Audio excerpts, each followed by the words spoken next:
Well, I started driving in the 1970s, and as soon as I started, we had the oil shocks of the 70s, and ever since then, we were trying to get more energy independent. So I've always tried to get fuel-efficient vehicles, and also I've liked to buy American cars over the last 30 years. I've only driven American vehicles, and so I was sort of waiting for an American version of a Prius, quite honestly.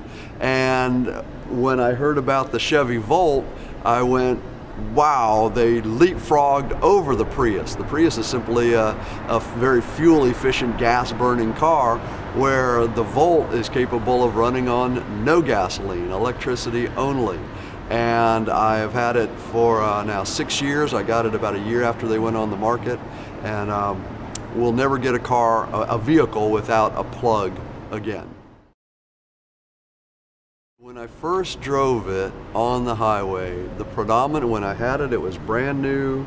I was very, very excited, and the main feeling I had, the thought I had, was not one penny going to OPEC. That the electricity, it's not all clean yet. It's getting cleaner by the day, but the electricity is all domestically produced. It's American fuel, and so I was really happy about not having to contribute to imported oil. We still import about 10 million barrels a day. That's about $550 million every single day leaving the country to buy oil. And when you drive an EV, you aren't participating in that at all. It did better than what they said it was going to do. I think the mileage range that the EPA gives on a lot of EVs is fairly conservative.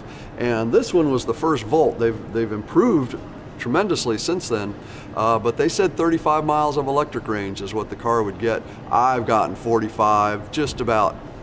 And every time I drive the car, I get in the 40s, and 54 is my record on one charge, and they said 35. So it does much better than they described. The other thing, and doesn't have to do with the car, but once you get an electric vehicle, a lot of us anyway, speaking for myself, I wanted to know where the electricity is coming from.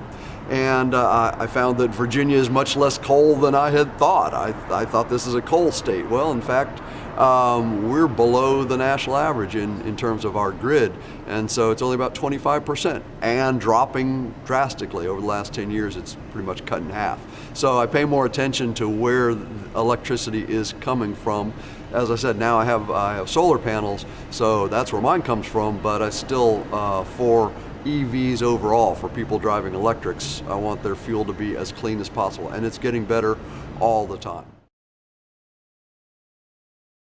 Well, for someone considering buying an electric vehicle, I would broaden that out a lot, and say anyone looking to buy a car should at least consider something with a plug, and go drive one. Go drive one. Go take a test drive. If you're going to buy a new car, go take a test drive. They'll gladly let you get in one and see what they're like and experience it for yourself. They're different. It's almost a little bit odd. It's very different than what you've been driving all of your life up to that point if you drive gas cars. But find out what they're like. On top of that, weigh the pros and cons, and do the old make the list thing of pros and cons that people do, because there are definitely cons. There are definitely things about electric vehicles. The price has been higher than gasoline-powered cars, but that's coming down.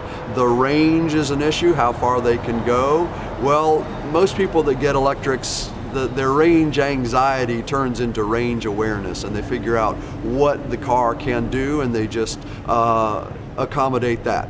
Find one that fits your needs. They don't fit everyone's needs yet. There's a small number of models. There's no pickup truck with a plug-in, large SUVs, things like that, but they're going in that direction.